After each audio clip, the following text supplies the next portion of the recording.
All right, hold the applause, hold the applause. You knew this was coming. Ladies and gentlemen, I bring to you the one and only, the king of heroes, Gilgamesh. Magnifico, he's just a blessing among mankind. His story comes directly from the Epic of Gilgamesh, which is said to be the oldest surviving poem in history. So let's get into it. Now, in order for us to understand Gilgamesh, first we have to take a look at the world around him. The Fate world goes out of its way to tell us that the gods used to have a greater presence and that they ruled over the earth until 0 AD. Yet, you take a look at Gilgamesh's time, Babylonia, and there are no gods to be found. There's divine spirits like Ishtar and Kets, but no actual gods. How can this be possible? Well, by this point in time, the foreign entity Safar had already invaded Earth, and she cut a deal with Gilgamesh's father, Lugalbanda, that allowed him to survive. The results of this invasion, however, put the Age of Gods in a huge state of decay. So in response to this situation, Lugalbanda and his wife, Ninsun, created Gilgamesh as the keystone that will bridge the gap between the gods and the forthcoming age of man. And there you have it. We have Gilgamesh, a young king born 2/3 deity that ruled over the Mesopotamian city of Ur. But there was one huge dilemma. Gil rebelled against the gods. And while he did do an alright job at being king, he was too indifferent to understand the suffering that he had his people going through. In other words, he was an asshole, to the point where eventually the people of Ur started to complain. Yeah, this is the gods. You said something's wrong with Gil? Come on, bro. It can't be that bad. Man, this dude is out here fucking everything up. He sacrifices our soldiers. He spends up all the money on bullshit. He even gets first dibs on smashing the new bride before the husband does. What more do you want from us? So Aruru, the goddess of creation, had to make a being that could counter his behavior. Just from a lump of clay, the goddess forms Enkidu and sends him as the chain of heaven to put Gil in his place, since he's out here out of line. In the Fate verse, he is actually a giant that spawned in the wilderness. Upon his discovery, a hunter is told that the best way that he could deal with this beast is to borrow a temple prostitute from Gilgamesh. No, absolutely not. Bro, you literally have prostitutes everywhere. Exactly. I have prostitutes everywhere, not you. You know what? I don't got time for this. Just take whoever. So the hunter and the prostitute Shamhat pulled up to the woods where Enkidu was located, and they go over the game plan. Alright, so here's what's gonna happen. You're gonna go out and let him finesse them draws. I'll be on lookout in case I need to run and get help. Now, the Fate verse has this moment where Enkidu and Shamhat spend time bonding together for a week, right? But in the real version, Enkidu was out here piping this woman down for 6 days, 7 nights straight. Goddamn. Fate makes him take the form of Shamhat due to him taking a liking to her. She tells him about King Gilgamesh and all the things that usually go down in Ur. Just hearing about the king's strength convinced Enkidu that they would have a good battle. By this point in time, Gilgamesh had already witnessed 2 dreams that Enkidu was coming. When Shamhat brings Enkidu to the city of Ur, he comes across a man bringing offerings to an upcoming wedding ceremony. He then goes on to say that Gil is going to lay with the wife before the husband does. This filled Enkidu with so much rage that he went out to challenge Gilgamesh himself. He rushes to the bride's chamber and stop Gil the moment he tries to come in. At this point, Gilgamesh and Enkidu are going at it. Mind you that originally, Gilgamesh and Enkidu are both huge in size. So basically, you got two swole ass dudes wrestling each other through the streets of Uruk like it's a WWE special.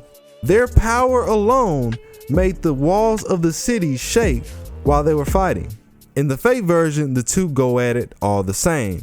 This even goes on to a point where Enkidu forced Gil to empty his vault of all his weapons before they finally came to a draw. And he's the only one that's been able to accomplish this. In the epic, however, Gil is the stronger one and wrestles Enkidu to the ground. His status and bloodline was something that separated him from everyone else, which also made it hard for him to take things like compassion seriously. Now that Enkidu had proven himself of being worthy to be at Gil's side, the king formally approves of the wild man as his new right hand. The two of them embrace each other, and his mother gives her blessing.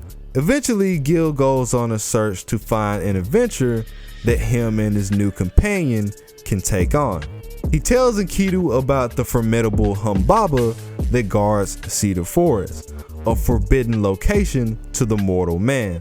Gil is convinced that even if he dies against Humbaba, it would be a death worth living since the creature is boasted to be so powerful. The two of them get armor and weapons made, which included giant swords, axes, and bows. The elders tell Gilgamesh that he should be careful and not rely solely on his brawn. After putting up several prayers to the gods, the two of them finally pull up to Cedar Forest. Now, despite the fact that this was Gil's bright idea to go on this adventure, this man was out here getting cold feet. He was waking up in cold sweats to the point where Enkidu was like, "Hey bro, you alright?" "Yeah man, you know, I'm just kind of tense." "So you scared?" "Scared? Who's scared?" The gods later help Gilgamesh by telling him that Humbaba has 7 layers of mystic armor, each one representing a layer of his strength. As of today, he only has one of them on. So if you guys are really trying to make this happen, then I advise you to do it right now. Cause I'm gonna tell you, if he puts on all 7, both of y'all are gonna get smacked up. They reach the main portion where Humbaba is supposed to be guarding, and they begin to chop the trees down. Gilgamesh then says, "Hey, you hear something?" Enkidu is like, "No, Gilgamesh. For the 17th time today, we're the only ones here." And in that moment, a giant beast comes towering over the both of them. Now I'm sure you guys are familiar with the face that Gil made when Heracles almost escaped his chains of heaven. This is the abort mission face. Somebody, anybody, hit the goddamn button. The gods then release 13 storms against Humbaba to help the king regain his composure. He then takes Humbaba to the ground. Yeah, don't look so hard now, do you? Tough guy. Humbaba is on the ground like, all right. It ain't even that serious. What do you want? Drugs? Money? Enkidu is in the back like, man, what are you doing? Kill him. Humbaba then tells them that he is supported by the god Enlil, and if they go through with this, then a curse is for sure to come back and bite them where it hurts. Enkidu continuously urged Gil to finish the job, so the two of them finally take Humbaba down. Using the same wood that they chopped down in the forest, Gil constructs a raft and float back to Uruk with Humbaba's head. And he returns to his throne looking fresh as usual. So fresh that the goddess of love, Ishtar, just couldn't seem to control herself. Ishtar barges into his quarters, telling him that if he shoots her club up, he'll be the richest man in the world. He leans over and whispers in her ear, but I already am. Now get your thought ass away from me. And just like that, Ishtar's entire world had gone to ruin. Gil knew that the goddess was promiscuous and often slept around with several men and threw them to the side. But she had never been turned down like this. Now, Ishtar is looking for revenge. She goes to her father, Anu, the god of the heavens, and begs him to use his bull of heaven. With it, she could get a front row seat of this monster ripping Gilgamesh into shreds. The funny part about it is that even her father was like, I mean, he is right though. So she threatens him too. Fine, take the bull. Out of nowhere, a giant bull falls directly in the middle of Uruk. The weight of the beast alone made fissures in the ground, killing at least 100 of their people right off the bat. This continued multiple times until Enkidu finally grabbed it by his horns. Together, him and Gilgamesh go against the bull as Enkidu looks for an open opportunity to grab his tail. Once he got a hold of his tail, he tells Gilgamesh to finish it off, and the king kills it by lunging his sword through its body. Ishtar becomes aware of this and climbs all the way to the top of the city walls. I hope that it was worth it, since you'll both be cursed from here on out. But Enkidu is on demon time right now. He ain't listening to none of that. He picks up the bull's rear end and launches it straight toward Ishtar. You try that nonsense again, and that'll be you laying on the ground next, not him.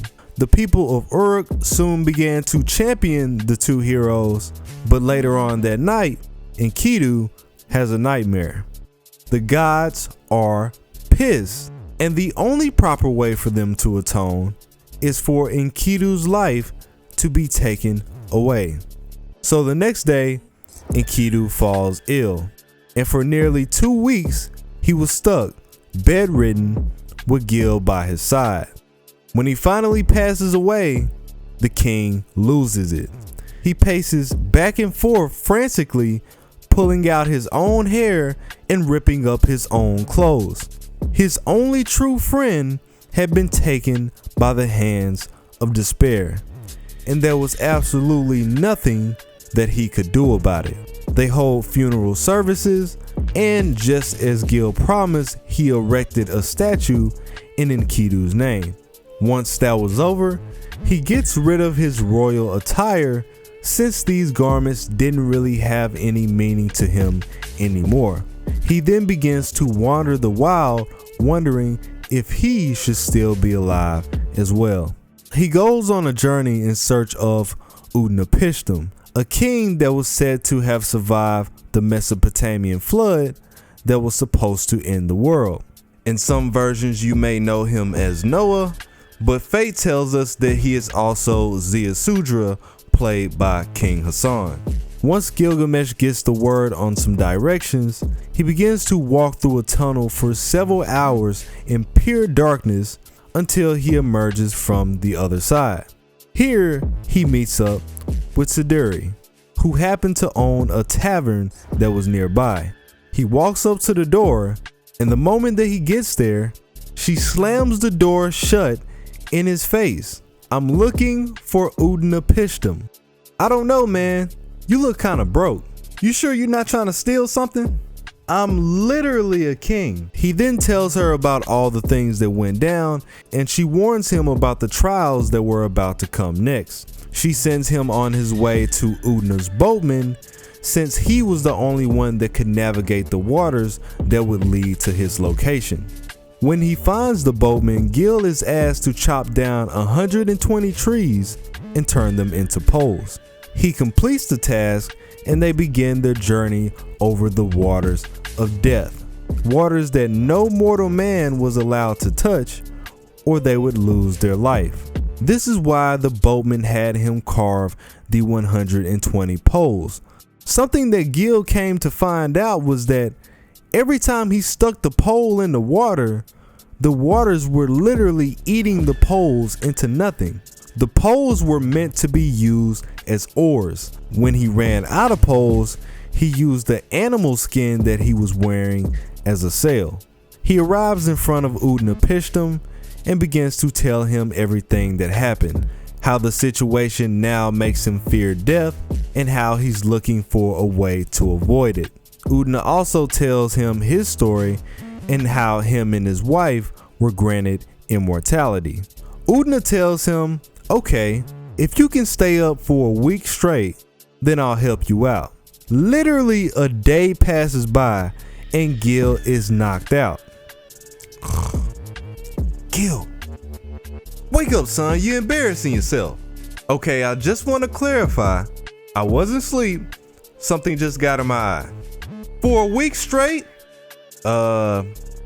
Sure.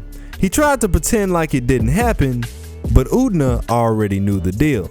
How you gonna tell me that you want to be immortal and you can't even stay awake? But I tell you what I can do. He tells Gil about a plant of youth that can be found in the water nearby. So Gil dives in, snatches the plant, and begins to head back home. Now, on his way back, when they reach land, Gil decided to take a quick bath in the waters and set the plant to the side until he was finished. And just like that, a snake had slithered up, stole Gilgamesh's plant, and shedded its skin, emphasizing the fact that the plant was actually the real deal. Gilgamesh felt defeated. His entire trip had been in vain. But in the Fate world, this provided him with the introspection that he needed, and he just laughs it off. This was the epitome of the never-ending rat race we call life. You want what you can't have, and when you're finally able to get those things, you realize that you don't even want them anymore. The outcome of this event convinced him that he must take his mortality seriously, and that he must make the best of the time that he had left. And while Enkidu's death was without a doubt a tragic situation, it was the necessary bump in the road for Gil to grow into the king that he needed to be. The intolerable king that we had all come to know in Fate Zero had finally become the wise ruler that you see in Babylonia. Let me know what you guys think. Like the video if you enjoyed it. Follow me on Twitter for updates on the channel, and I will be back with more Tight Moon content. It is your boy Tsiah. I'm out.